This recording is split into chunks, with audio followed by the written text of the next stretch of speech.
जानिए कब मिलता है कर्मों का फल और कहाँ से लगता है हिसाब। मित्रों, शास्त्रों के अनुसार इस जन्म के कर्मों का खाता शून्य करने का तरीका है निष्काम कर्म।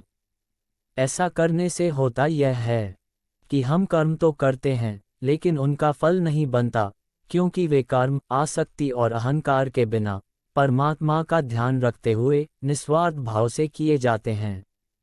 असलियत में हमारे अंदर चित्त नाम का एक सॉफ्टवेयर है जिसका काम है कर्म के हिसाब से फल देना। लेकिन इस सॉफ्टवेयर की खूबी यह है कि किसी भी प्रकार का कर्म करने के बाद पता नहीं लगता कि इस कर्म का फल कब मिलेगा। कई बार फल तुरंत, और कई बार कुछ समय बाद, और कई बार तो अनुमान भी नहीं लगा सकते कि जो कर्म हमने आज किया है उसका फल कब मिलेगा। वैसे भी पता नहीं कि जो फल हम आज भोग रहे हैं वह न जाने पिछले किस जन्म के कर्मों का फल है। देखा जाए तो शरीर में चित्त का कोई निश्चित स्थान नहीं है, बल्कि कर्म के फल हमारी ऊर्जा में इकट्ठे होते रहते हैं।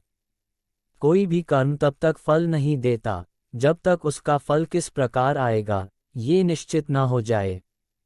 इसीलिए कर्म फल के समय को जान पाना मुश्किल होता है। यही कारण है कि हम इस जन्म में किए गए कर्मों के फल सिर्फ इसी जन्म में नहीं भोग पाते हैं।